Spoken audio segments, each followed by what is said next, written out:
ദൈവ തിരുനാമത്തിന് മഹത്വമുണ്ടാകട്ടെ. ഇന്നത്തെ ദൈവവചന ചിന്തയ്ക്കായി 2 ദിനവൃത്താന്ത പുസ്തകം 20-ാം അധ്യായം 17-ാമത്തെ വാക്യം, ഈ പടയിൽ പൊരുതുവാൻ നിങ്ങൾക്ക് ആവശ്യമില്ല എന്ന് നാം വായിക്കുന്നു. നിങ്ങൾ സ്ഥിരമായി നിന്ന് യഹോവയുടെ പ്രവൃത്തി കണ്ടുകൊള്ളുവിൻ എന്നും വായിക്കുന്നുണ്ടല്ലോ. ഇവിടെ മോവാബ്യരും അമ്മോന്യരും യെബൂസ്യരും ഒക്കെ വന്ന് യഹോശാഫാത്തിനോട് യുദ്ധം ചെയ്യാൻ പ്രഖ്യാപിച്ചു. വലിയ പ്രയാസത്തിലായി. തിരിച്ച് യുദ്ധം ചെയ്യാൻ തനിക്ക് കഴിയുമെങ്കിലും താനത് ചെയ്യാതെ ദൈവത്തിൽ ആശ്രയിക്കുന്നു, ദൈവസന്നിധി താഴുന്നു. അങ്ങനെ ആശ്രയിക്കുന്നവരെ കൈവിടാത്ത ഒരു ദൈവമുണ്ടെന്നുള്ള കാര്യം ദാവീദിനും ദൈവത്തിൻ്റെ ദാസന്മാർക്കും യഹോശാഫാത്തിനും മോശയ്ക്കും ദാനിയേലിനും അറിയാമായിരുന്നു. എന്നാൽ നമുക്കും ആ അറിവ് തന്നിരിക്കുന്നത് കൊണ്ട് സ്തോത്രം ചെയ്യട്ടെ.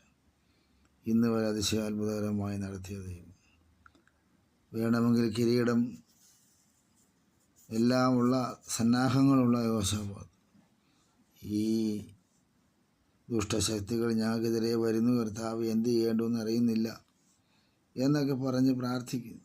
പ്രാർത്ഥന പെട്ടെന്ന് ദൈവം കേട്ടു. ദൈവം പറഞ്ഞു, ഈ പടയിൽ പൊരുതാൻ നിങ്ങൾക്ക് ആവശ്യമുണ്ട്, ഞാനത് ചെയ്തോളാം. നിങ്ങൾ മാറി സ്തോത്രം ചെയ്ത് പ്രാർത്ഥിച്ചാൽ മതി. അങ്ങനെ സർവശക്തനായ ദൈവസന്നിധിയിൽ താഴ്ന്നൊരു മനുഷ്യൻ്റെ വാക്കുകൾക്കും പ്രാർത്ഥനയ്ക്കും മറുപടി നൽകുന്ന ഒരവസ്ഥ.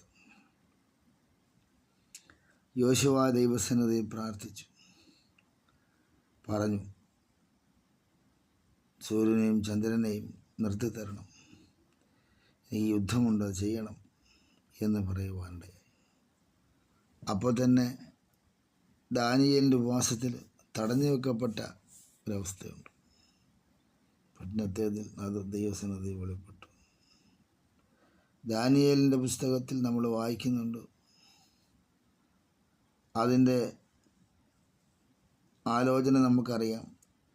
തന്നെ സിംഹക്കൂട്ടിലിട്ടു, എന്നാൽ ദൈവം അവിടെ ഇറങ്ങി വന്ന് ദൈവപ്രവൃത്തി വെളിപ്പെടുത്തി.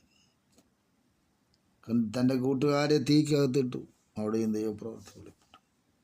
ഇറങ്ങി വരുന്ന ദൈവസാന്നിധ്യത്തെ നമുക്കറിയാം, മനസ്സിലാക്കാൻ കഴിയട്ടെ. ഇതുപോലെ ദൈവസന്നിധിയിൽ നമ്മൾ എത്രയെത്ര അനുഭവങ്ങളിലൂടെ കടന്നു പോയിരിക്കുന്നു. മോശ ഒരിക്കൽ ദൈവത്തോട് പറഞ്ഞു, ക്ഷിപ്രകോപിയാകരുത്, ഇസ്രായേൽ മക്കളെ നശിപ്പിക്കരുത്. മിസ്രൈമ്യർ പറയും, നിനക്ക് കഴിവില്ലാഞ്ഞിട്ടാണ് അവിടെ കൊണ്ടുപോയി നശിപ്പിച്ചതെന്ന് പറയും. അങ്ങനെ ഒരു മനുഷ്യൻ്റെ വാക്ക് കേട്ട് ദൈവം തൻ്റെ കോപം നിർത്തലാക്കി.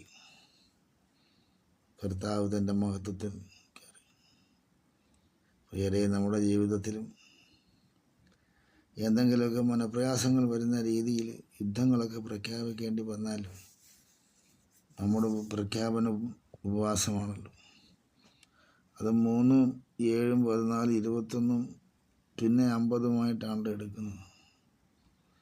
എന്നാൽ ഇഷ്ടമുള്ളവരെടുക്കട്ടെ. സർവശക്തനായ ദൈവത്തിൻ്റെ എല്ലാ അനുഗ്രഹങ്ങളും നമ്മുടെ ജീവിതത്തിൽ ഉണ്ടാകേണ്ടതിന് നമുക്ക് പ്രാർത്ഥിക്കാം. നമ്മുടെ കണ്ണുകളെ അടയ്ക്കാം. പരിശുദ്ധ പിതാവേ, ഈ തിരുവചനം ഞങ്ങൾക്ക് അനുഗ്രഹിച്ച് തന്നതിന് സ്തോത്രം. നാമത്തെ മഹത്വപ്പെടുത്തണം. യേശുക്രിസ്തുവിൻ നാമത്തിൽ തന്നെ. ആമേൻ.